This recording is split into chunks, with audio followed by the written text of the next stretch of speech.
Right, hi guys, I'm finally at the video now that I'm going to be looking at Neowise Comet, and I'm shooting looking onto Stonehenge.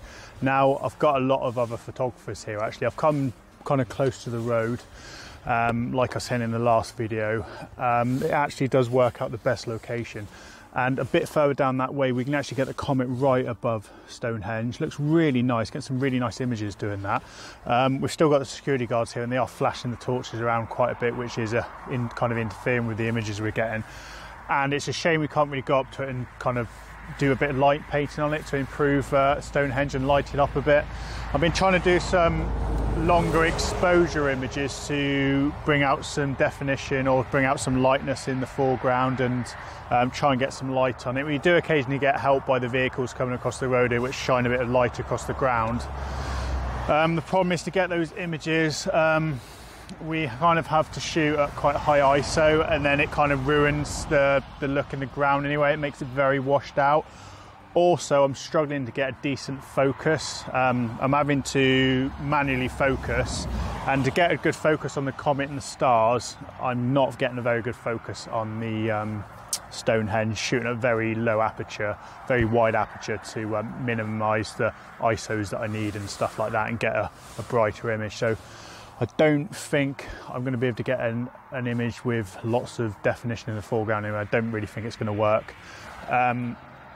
Right, so what I've got on is I've got my 24-105 on. Now, in an ideal world, I'll be closer to the Stonehenge, and I'll be shooting with either my 14mm Samyang ultra wide angle or my 16-35mm Canon lens. That being said, I definitely think the best composition of this is further back, shooting into it, getting some compression, trying to get the kind of comet compressed into the scene a bit, into the Stonehenge, and try and get it in the same frame.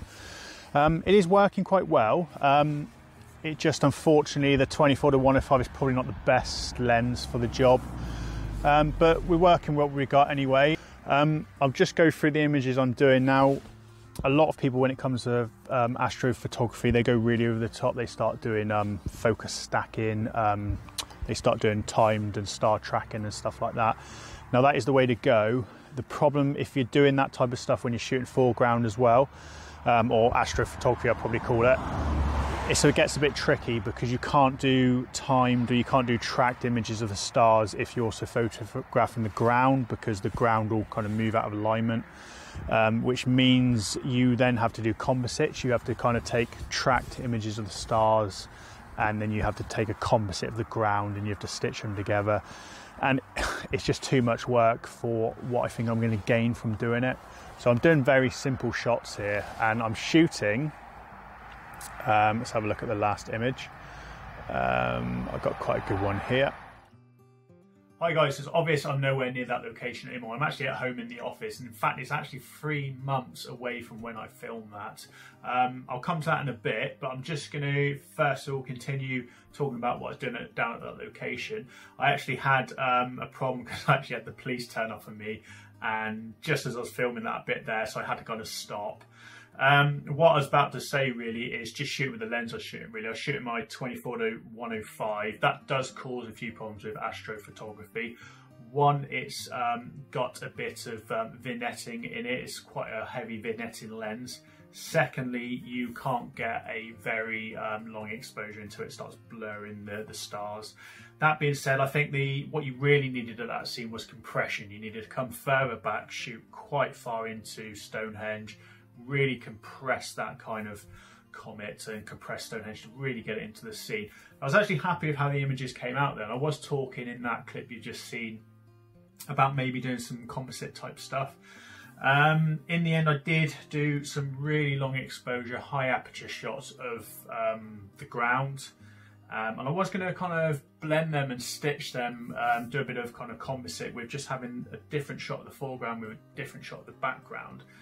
But when I came to it, I quite like the long exposure shots of the background of the sky and Stonehenge. Now it causes a few problems. It causes problems with a slight blurring of the stars from the movement.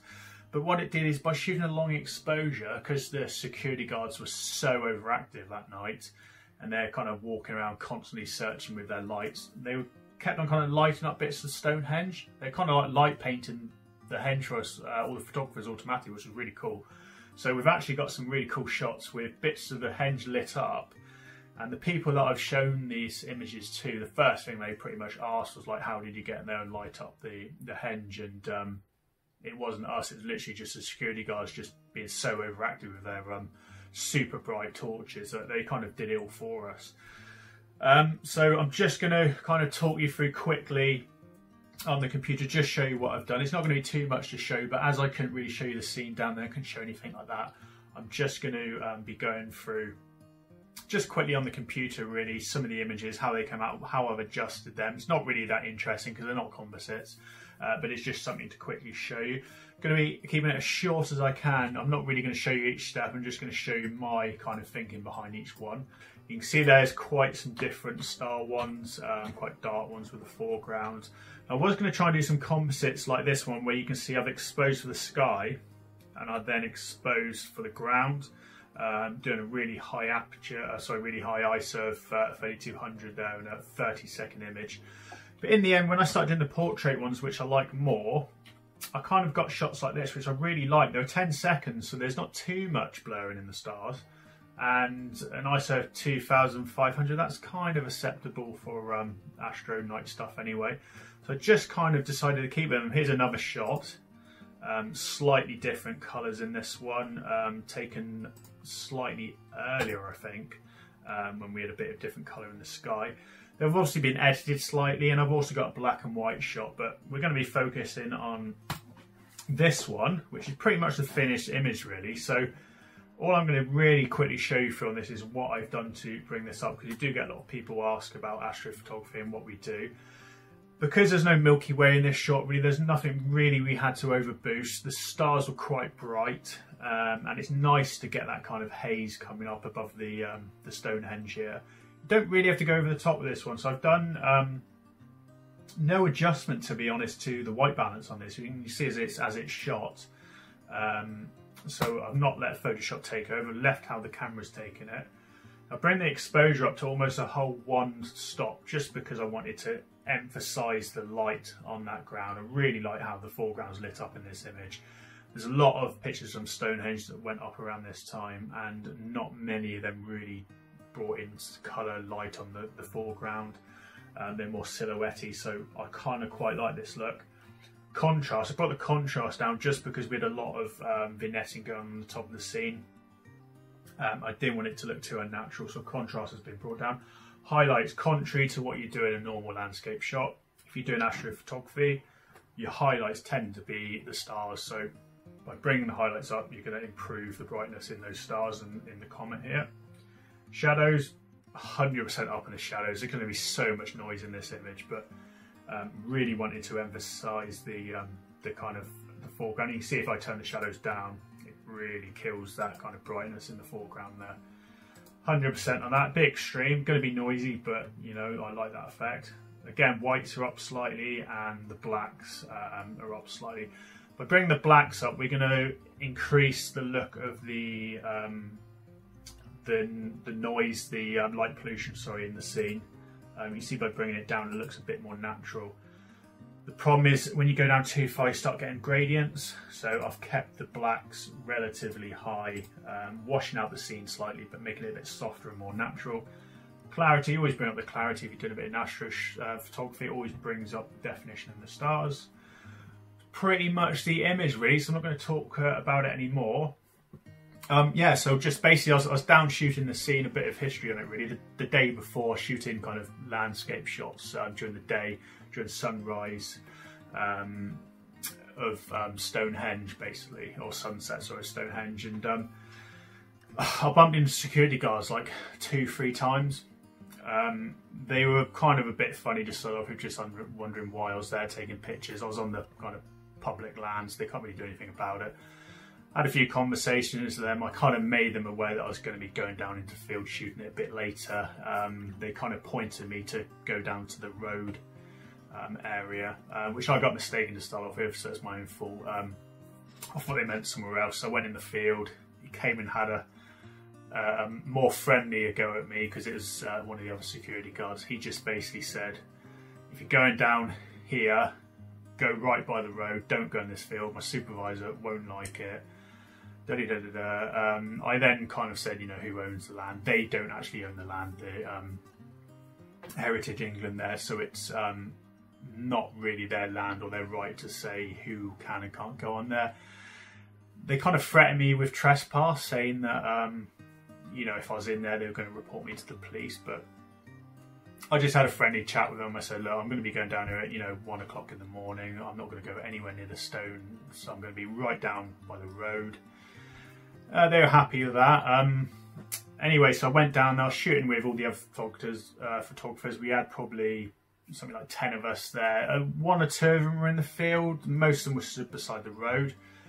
The problem with the A303, it does get quite fast, that bit. You can sometimes get people doing like 70 miles an hour there. I didn't really want to be stood right next to the road, so I came into the field, probably about 2 meters from the fence, and the police turned up around about 1 o'clock, something like that, and just basically, they were fine. They just said you had to come off the land, so kind of gave up shooting and just went home, basically. Went back to the van. It's about as exciting as it got, but I kind of see technically the point behind it. It's like semi-considered trespass, but I always think of it as, are you damaging anyone's land? Are you imposing on their privacy? Either of those I wasn't. It's a meadow. It's obviously set aside, so there's no crop in there. There's no animals. There's no kind of cattle or stock in there as such. It's not really being used for agriculture. It's just a set aside meadow. And I was kind of right beside the road, so I was in the safest place I could get to, really.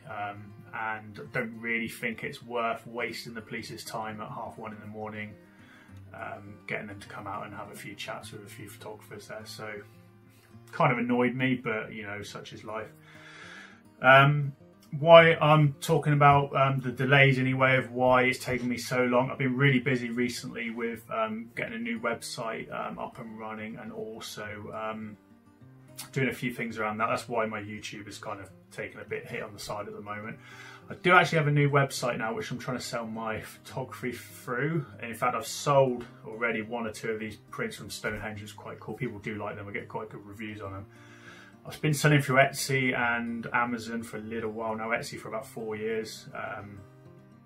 And I've decided to kind of try and do my own site. It's early days. It's hard getting the traffic to it, but just wondering if you guys could just help me out. If you could just have a look at it, and don't necessarily have to buy anything, but if you could just say what you think of it, whether you think it can be improved in any way and stuff like that. Like I say, it's early days for that site.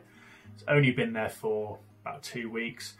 Actually, right in the middle of Black Friday at the moment, so if you want to check it out, there is 20% off on that, and my Etsy and every other kind of site I sell through. So if you want to check those links out, they will be in the description, as well as the new site. Yeah, if you've got 5 minutes to check it out, see what you think. Let me know in the comments what you think of the website, how it can be improved. Really after your feedback on that one. Thanks for watching this. Sorry, it's been a bit random. Most of it's been in the office with me just boring you to death, going on and on, but hope you find it interesting. Thanks for watching. Hope you enjoy the images, and I'll catch up with you on the next video.